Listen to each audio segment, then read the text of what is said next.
राजस्थान के एक छोटे से गांव खाटू में आखिर ऐसा कौन सा रहस्य छुपा है जिसके कारण हर साल करोड़ों लोग केवल एक कटे हुए सिर के दर्शन करने यहां खींचे चले आते हैं? और क्या सच में वह सिर किसी देवता का नहीं बल्कि एक ऐसे वीर योद्धा का है जिसने युद्ध में जाने से पहले ही अपना सिर दान कर दिया था और फिर भी बिना शरीर के पूरी महाभारत के संघर्ष और रहस्य को देखता रहा? यही सिर आज खाटू धाम में भगवान के रूप में पूजित है। यह कोई साधारण देवता की कहानी नहीं है, यह कहानी है बारबरीक की, घटोत्कच के पुत्र की, एक ऐसे वीर की जिसे स्वयं श्री कृष्ण ने कलयुग का भगवान घोषित किया था। लेकिन सवाल यह है, बर्बरीक ने ऐसा क्या किया कि कृष्ण को उसका सिर मांगना पड़ा? क्या सच में खाटू श्याम वही बारबरीक हैं? और उसके साथ ही सबसे बड़ा रहस्य, इतना महान वीर, महाभारत के हर संघर्ष का साक्षी, यह सिर आखिर खाटू धाम तक पहुंचा कैसे?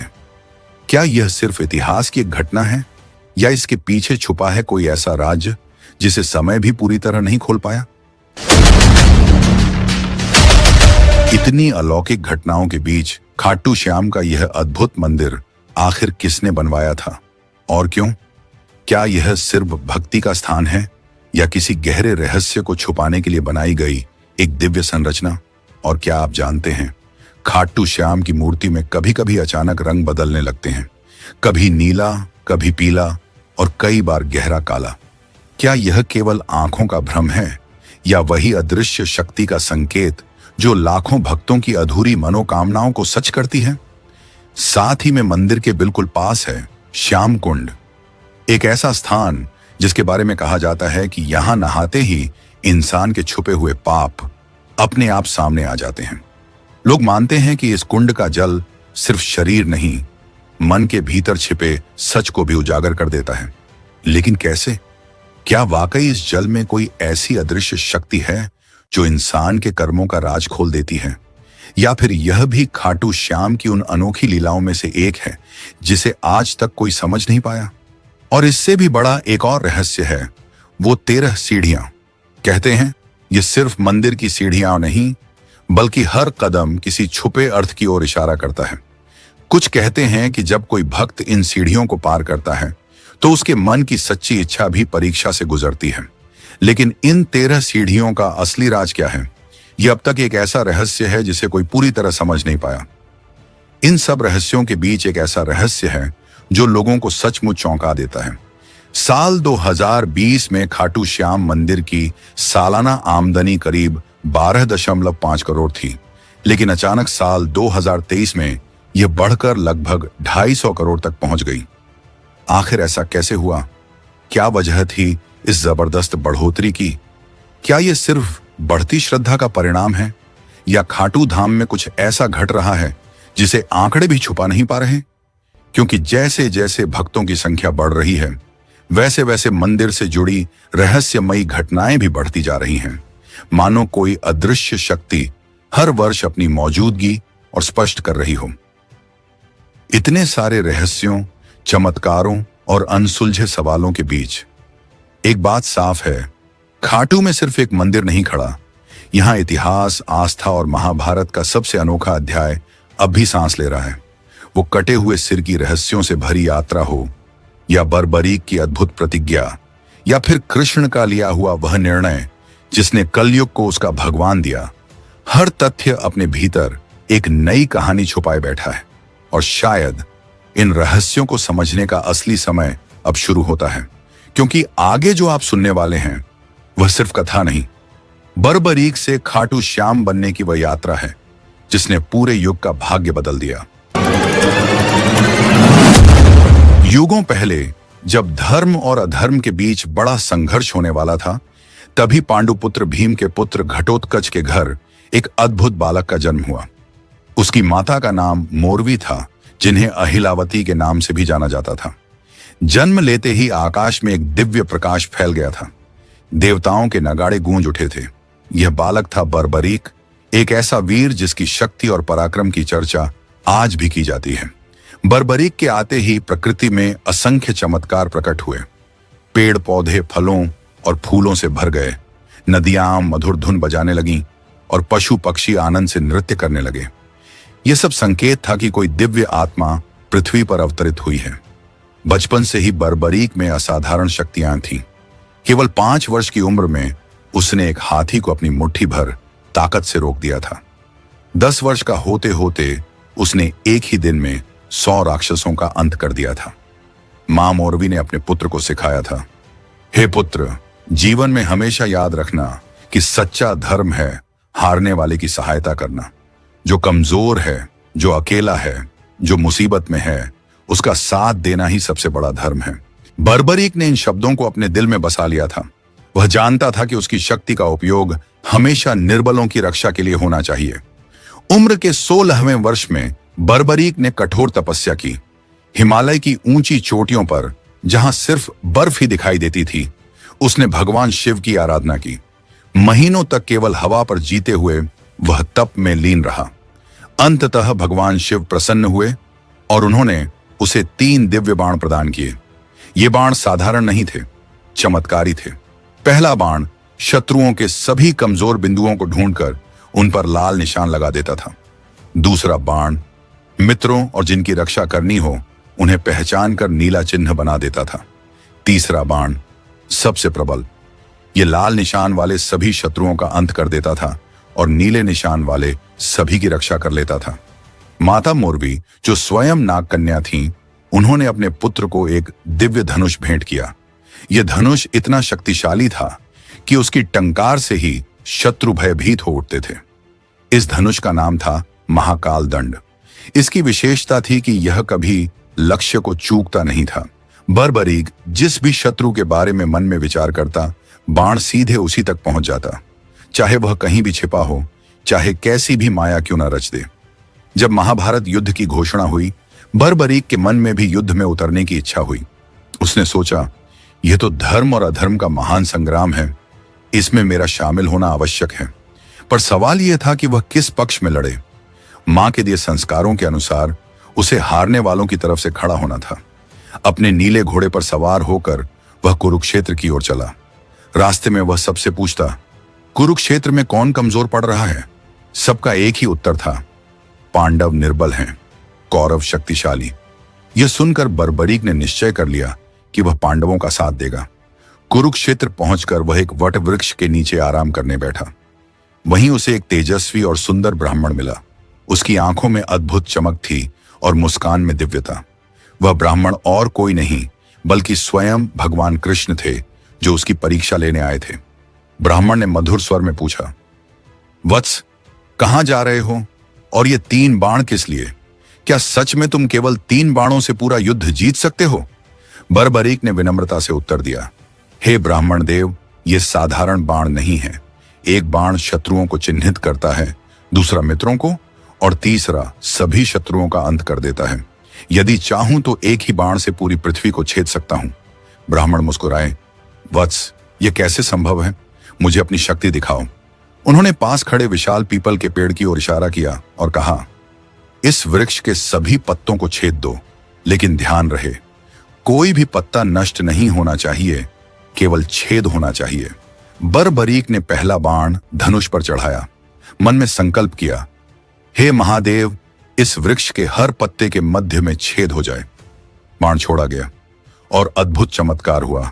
वृक्ष के हजारों पत्तों में एक एक सुंदर गोल छेद बन गया। पूरा वृक्ष किसी कलाकृति जैसा लगने लगा। पर चमत्कार यहीं समाप्त नहीं हुआ। ब्राह्मण के पैर के नीचे जो पीपल का पत्ता दबा हुआ था, उसमें भी छेद हो चुका था। बर्बरीक समझ गया कि यह कोई साधारण ब्राह्मण नहीं है। तभी ब्राह्मण का स्वरूप बदलने लगा। उनके चारों ओर दिव्य आभा फैल गई। उनके सिर पर मोरपंख का मुकुट उभर आया। हाथ में सुदर्शन चक्र और मुरली थी। ये स्वयं भगवान कृष्ण थे। बर्बरीक तुरंत उनके चरणों में गिर पड़ा। हे जगन्नाथ, हे कृष्णा, आपने मुझ पर कृपा की है, लेकिन मैं समझ नहीं पा रहा कि आप मुझसे क्या चाहते हैं। भगवान कृष्ण ने बर्बरीक को उठाया और प्रेम पूर्वक कहा, वत्स, मैं तुम्हारी शक्ति से अत्यंत प्रभावित हूं, लेकिन एक समस्या है। तुम्हारी शक्ति इतनी विलक्षण है कि यदि तुम युद्ध में उतरे तो पूरा युद्ध असंतुलित हो जाएगा।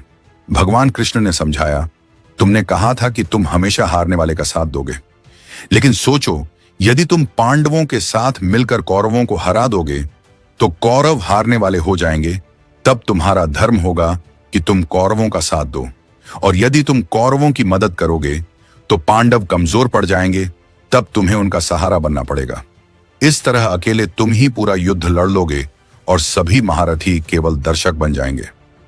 बर्बरीक के मन में तीव्र हलचल मच गई। उसे समझ आया कि भगवान सत्य कह रहे हैं। उसकी शक्ति वास्तव में इतनी प्रबल थी कि वह अकेले ही युद्ध का परिणाम बदल सकता था। फिर भगवान कृष्ण ने कहा, वत्स, मैं तुमसे गुरु दक्षिणा चाहता हूं।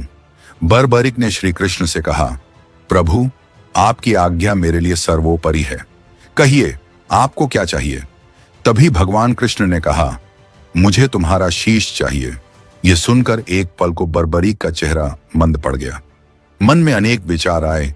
युद्ध देखने की चाह, वीर गति पाने की इच्छा, यश कमाने का आकर्षण, सब एक क्षण में धुंधले पड़ गए। लेकिन तुरंत ही उसके चेहरे पर शांति लौट आई। गुरु का आदेश उसके लिए सबसे बड़ा था। बर्बरीक ने दृढ़ स्वर में कहा, प्रभु, आपकी इच्छा मेरे लिए आदेश है। मैं अपना शीश अवश्य अर्पित करूंगा, परंतु मेरी एक विनती है। फिर भगवान कृष्ण ने कहा, कहो वत्स, क्या चाहते हो। बर्बरीक ने कहा, मैं युद्ध देखना चाहता हूं। यदि मेरा शीश कटने के बाद भी युद्ध देख सके तो मेरे जीवन का उद्देश्य पूर्ण हो जाएगा। भगवान कृष्ण प्रसन्न हुए और बोले, तथास्तु, तुम्हारा शीश न केवल युद्ध देखेगा बल्कि युद्ध की संपूर्ण गाथा भी समझेगा। और सुनो, कलयुग में तुम मेरे नाम से पूजे जाओगे। लोग तुम्हें श्याम नाम से स्मरण करेंगे। बर्बरीक ने अपनी तलवार निकाली। भगवान कृष्ण के चरणों में झुकते हुए कहा, हे कृष्णा, यह शीश आपके चरणों में समर्पित है, कृपया इसे स्वीकार कीजिए। एक ही वार में बर्बरीक ने अपना शीश अलग कर दिया। आकाश से पुष्प वृष्टि होने लगी। देवताओं के मृदंग गूंज उठे और एक दिव्य प्रकाश चारों दिशाओं में फैल गया। कटा हुआ शीश भूमि पर गिरा, लेकिन उसकी आंखें खुली रहीं, चेहरे पर तेज बना रहा। भगवान कृष्ण ने उस शीश को उठाकर कुरुक्षेत्र के युद्ध क्षेत्र के समीप एक ऊंचे स्थान पर स्थापित किया, जहां से संपूर्ण युद्ध देखा जा सकता था। 18 दिन तक चले महाभारत के युद्ध में बर्बरीक का शीश सब कुछ देखता रहा। उसने देखा कि कैसे महान योद्धा एक एक करके वीरगति को प्राप्त होते गए। उसने भीष्म की शरशैया देखी, अर्जुन की पराक्रम वाली धार देखी, कर्ण का अतुल्य दान देखा, द्रोणाचार्य का त्याग देखा, परंतु सबसे अधिक उसने भगवान कृष्ण की लीला देखी। कैसे वे धर्म की रक्षा के लिए हर पल युद्ध को निर्देशित कर रहे थे। युद्ध के बाद जब पांडवों में विवाद हुआ कि सबसे बड़ा योद्धा कौन था, तब भगवान कृष्ण ने बर्बरीक के शीश से पूछा, तुमने पूरा युद्ध देखा है, बताओ सबसे महान योद्धा कौन था। बर्बरीक के शीश ने उत्तर दिया, प्रभु, मैंने देखा कि युद्ध में केवल आपका सुदर्शन चक्र और द्रौपदी के बाल ही सक्रिय थे। चक्र शत्रुओं का संहार कर रहा था और द्रौपदी के बाल धर्म की रक्षा कर रहे थे। बाकी सब योद्धा केवल साधन मात्र थे। यह सुनकर सभी को समझ आ गया कि युद्ध का वास्तविक संचालक भगवान कृष्ण थे। युद्ध समाप्त होने के बाद बर्बरीक का शीश रहस्यमय तरीके से गायब हो गया। कहा जाता है कि वह आकाश मार्ग से उड़ता हुआ राजस्थान की दिशा में जा पहुंचा। सदियों बीत गए, कलयुग का प्रभाव बढ़ने लगा, धर्म का पतन होने लगा, अन्याय फैलने लगा और लोग दुखों से घिरते गए। तब भगवान कृष्ण के दिए हुए वरदान का समय आ पहुंचा। बर्बरीक को कलयुग में प्रकट होना था। राजस्थान के रिंग्स नामक इलाके में एक अत्यंत पुण्यात्मा ब्राह्मण रहते थे। उनका नाम था ज्योतिष शास्त्री पंडित सोमदत्त। वे प्रतिदिन पूजा अर्चना करते थे, गरीबों की सेवा करते और सदाचार का पालन करते थे। एक रात उन्हें एक अद्भुत स्वप्न आया। स्वप्न में एक दिव्य पुरुष प्रकट हुए, जिनके तेज से पूरा स्थान प्रकाशित हो गया। उन्होंने कहा, मैं बर्बरीक हूं, महाभारत का योद्धा। कलयुग में लोग मुझे श्याम नाम से पूजेंगे। तुम कल सुबह नगर के बाहर पीपल के पेड़ के नीचे खुदाई करो, वहां तुम्हें एक दिव्य शीश प्राप्त होगा। अगले दिन पंडित सोमदत्त अपने साथियों के साथ वहां पहुंचे और खुदाई शुरू करवाई। कुछ ही देर में मिट्टी से तेज प्रकाश निकलने लगा। जितनी गहराई बढ़ती गई, उतना ही प्रकाश और प्रखर होता गया। अंततः एक अद्भुत शीश मिला, जो मानो जीवित प्रतीत होता था। उसकी आंखें बंद थीं, लेकिन चेहरे पर अलौकिक शांति छाई थी। शीश से चारों ओर दिव्य आभा फैल रही थी। जैसे ही शीश को बाहर निकाला गया, आकाश में इंद्रधनुष प्रकट हुआ, फूलों की वर्षा होने लगी और वातावरण में मधुर ध्वनि गूंज उठी। पंडित सोमदत्त ने उस शीश को एक पवित्र स्थान में स्थापित किया। उसी रात उन्हें फिर स्वप्न हुआ। इस बार स्वयं भगवान कृष्ण उनके सामने प्रकट हुए। उन्होंने कहा, वत्स, इस दिव्य शीश को यहां नहीं रखना है, इसे खाटू नाम के स्थान पर लेकर जाओ। वहां एक पवित्र कुंड है जो मेरी शक्ति से निर्मित है, उसका नाम है श्याम कुंड। वहीं बरबरीक का स्थायी स्थान होगा। पंडित ने पूछा, लेकिन प्रभु, खाटू कहां है? भगवान कृष्ण बोले, तुम केवल शीश को लेकर चलो, जहां यह रुकना चाहे वही इसका धाम होगा। अगले ही दिन पंडित सोमदत्त ने उस शीश को एक दिव्य आसन पर रखा और यात्रा आरंभ की। राह में जो भी व्यक्ति इसके दर्शन करता, उसके दुख दूर होने लगते, बीमार लोग स्वस्थ होने लगे, परेशान लोगों को शांति मिलने लगी। कई दिनों की यात्रा के बाद जब वे एक बेहद सुंदर स्थान पर पहुंचे, तो शीश अचानक इतना भारी हो गया कि 1 इंच भी आगे न बढ़ पाया। सब समझ गए कि यही उसका धाम है। वहीं पास में एक प्राकृतिक कुंड स्थित था, जिसका पानी बेहद साफ और पवित्र था। आसपास के लोग इसे श्याम कुंड के नाम से पहचानते थे। उस समय खाटू गांव पर राज करने वाले शासक का नाम था राजा रूप सिंह चौहान। जब उन्हें इस अद्भुत शीश के बारे में जानकारी मिली, तो वे तुरंत दर्शन करने पहुंचे। शीश के दर्शन करते ही राजा के मन में असीम भक्ति की भावना जाग उठी। उन्होंने वहीं एक शानदार मंदिर बनवाने का संकल्प लिया। मंदिर का निर्माण आश्चर्यजनक ढंग से हुआ। दिन में जितना काम इंसान करते, रात में उससे 2 गुना कार्य अपने आप हो जाता था। मजदूरों का कहना था कि रात के समय मानो कोई दिव्य शक्ति दिखाई देती है जो निर्माण पूरा कर रही हो। जब मंदिर बनकर तैयार हुआ और उस पवित्र शीश को वहां प्रतिष्ठित किया गया, तब पहली बार भव्य आरती की गई। राजा रूप सिंह चौहान ने स्वयं आरती उतारी। आरती के बीच अचानक एक चमत्कार हुआ। शीश की आंखें खुल गईं और उन आंखों का प्रकाश इतना तेजस्वी था कि वहां मौजूद हर व्यक्ति अचंभे में पड़ गया। ऐसा प्रतीत हो रहा था मानो कोई सजीव पुरुष सामने उपस्थित हो। उसी दिन से यह परंपरा चल पड़ी कि श्याम बाबा प्रतिदिन अपने भक्तों को दर्शन देते हैं। उनकी आंखों में वही करुणा है जो महाभारत के समय थी, हारने वालों, दुखियों और निराश लोगों के लिए दया से भरी हुई। श्याम कुंड का एक अनोखा रहस्य भी है। इसका जल कभी घटता नहीं और कभी बढ़ता नहीं। हजारों लोग प्रतिदिन इसमें स्नान करते हैं, परंतु पानी का स्तर हमेशा एक जैसा बना रहता है।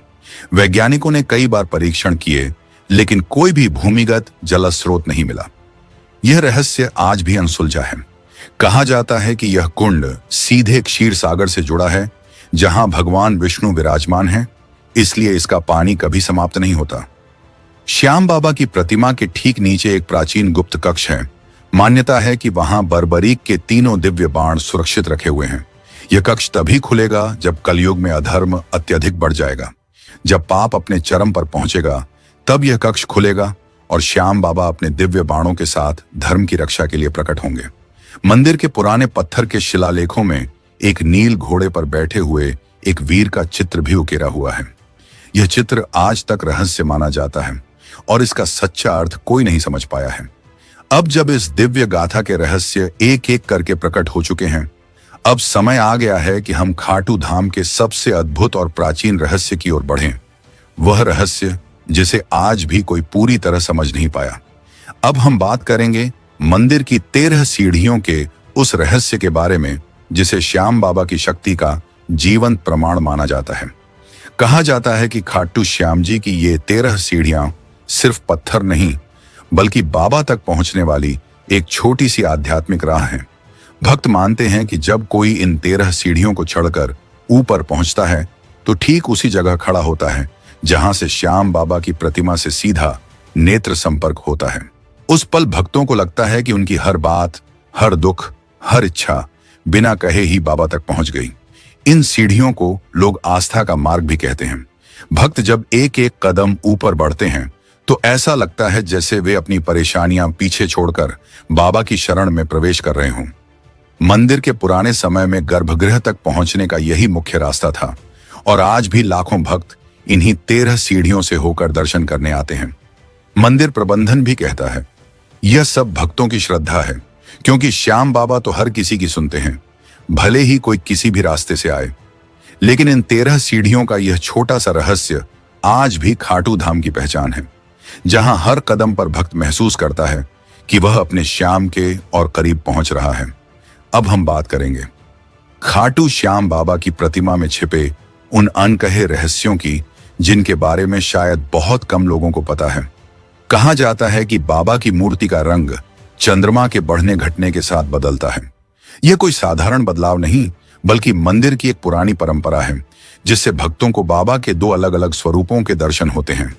कृष्ण पक्ष में मूर्ति को पीले या श्याम वर्ण में सजाया जाता है।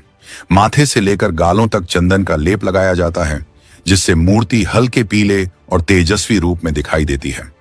भक्तों को लगता है जैसे बाबा अपने सरल, शांत और करुणा भरे रूप में सामने खड़े हों। शुक्ल पक्ष में मूर्ति को शालिग्राम स्वरूप में सजाया जाता है। यह रूप काला होता है और इसे बाबा का मूल, अडिग और दिव्य स्वरूप माना जाता है। इस समय मूर्ति का तेज और गहराई देखते ही बनती है, मानो बाबा अपनी शक्ति के साथ भक्तों की रक्षा कर रहे हों। भक्तों का कहना है कि बाबा के इन दोनों रूपों में एक खास ऊर्जा होती है। एक रूप दिल को शांति देता है और दूसरा मन में विश्वास और शक्ति भर देता है। इसीलिए कहा जाता है कि खाटू धाम में आने वाला हर भक्त बाबा के साथ एक अलग ही जुड़ाव महसूस करता है, क्योंकि यहाँ हर दर्शन में, हर स्वरूप में बाबा अपने भक्तों को एक नई अनुभूति देते हैं। इन सब रहस्यों के बीच एक ऐसा रहस्य है जो लोगों को सचमुच चौंका देता है। साल 2020 में खाटू श्याम मंदिर की सालाना आमदनी करीब 12.5 करोड़ थी, लेकिन अचानक साल 2023 में यह बढ़कर लगभग 250 करोड़ तक पहुंच गई। आखिर ऐसा कैसे हुआ? क्या वजह थी इस जबरदस्त बढ़ोतरी की? तो चलिए अब हम इस नए रहस्य को भी करीब से समझने की कोशिश करते हैं। जैसे जैसे समय आगे बढ़ा, खाटू श्याम जी की महिमा चारों दिशाओं में फैलती गई। कोई नहीं समझ पाया कि अचानक बाबा की लोकप्रियता इतनी तेजी से कैसे बढ़ गई। पर भक्त कहते हैं, जब समय आता है तो खुद श्याम बाबा अपने भक्तों को अपनी ओर खींच लेते हैं। पिछले कुछ वर्षों में इंटरनेट और सोशल मीडिया पर श्याम बाबा के भजन, कीर्तन और रीलें जिस तरह वायरल हुई, उसने लाखों लोगों को बाबा के चरणों से जोड़ दिया। खासकर एक नाम जिसने भक्तों के दिलों में गहरी छाप छोड़ी, कन्हैया मित्तल। कहा जाता है कि पहले बहुत कम लोग उन्हें जानते थे, लेकिन जब उन्होंने सूरत में भजन गाया, हारा हूं बाबा पर तुझ पे भरोसा है, उस पल से मानो श्याम बाबा ने उन्हें अपनी विशेष कृपा दे दी। उनकी आवाज, उनकी भक्ति और उनका भावुक अंदाज लाखों लोगों के दिलों को छू गया। उन्होंने भजनों को नई धुनों, नई बीट्स और सरल लाइनों में पिरोया, ताकि हर उम्र का भक्त आसानी से श्याम जी से जुड़ सके। उनके पीछे पीछे देश के कई बड़े गायक भी बाबा के भजन गाने लगे। हर तरफ सिर्फ एक ही नाम गूंजने लगा, खाटू के श्याम। धीरे धीरे यह भक्ति लहर इतनी बढ़ी कि बाबा के दरबार में आने वाले भक्तों की संख्या हर महीने बढ़ने लगी। खास बात यह है कि अब युवाओं का आकर्षण सबसे अधिक दिखता है। उनके लिए श्याम बाबा सिर्फ एक देवता नहीं, बल्कि एक ऐसे सहारा बन गए हैं जो हारे को भी उठाकर खड़ा कर देते हैं। आज खाटू धाम उत्तर भारत के सबसे तेजी से बढ़ते हुए धार्मिक स्थलों में से एक है।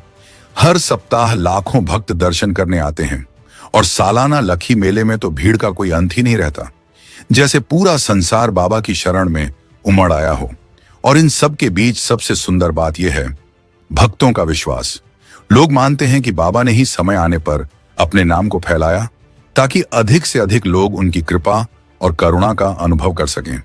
श्याम बाबा कहते भी हैं, जो भी मेरे दरबार तक आता है खाली नहीं लौटता। आज खाटू धाम न केवल भारत बल्कि पूरी दुनिया के भक्तों के लिए एक पवित्र स्थान बन चुका है। यहाँ हर कदम, हर दर्शन, हर भजन और हर प्रार्थना हमें बाबा के ओर करीब ले जाता है। यही वजह है कि खाटू श्याम बाबा का नाम आज भी हर दिल में श्रद्धा और विश्वास के साथ गूंजता है। और इसीलिए कहा जाता है, जहां बाबा श्याम का नाम है, वहां आस्था, शक्ति और आशा हमेशा जीवित रहती है। खाटू श्याम हमारे समय के सबसे दिव्य मार्गदर्शक हमारे जीवन के हर क्षण में साथ हैं। उनके चरणों में श्रद्धा अर्पित करने वाला हर भक्त अनुभव करता है कि बाबा की ममता, उनकी शक्ति और उनका आशीर्वाद हमेशा हमारे साथ है। खाटू श्याम सिर्फ एक मंदिर नहीं, बल्कि विश्वास, भक्ति और आशा का अमूल्य प्रतीक है।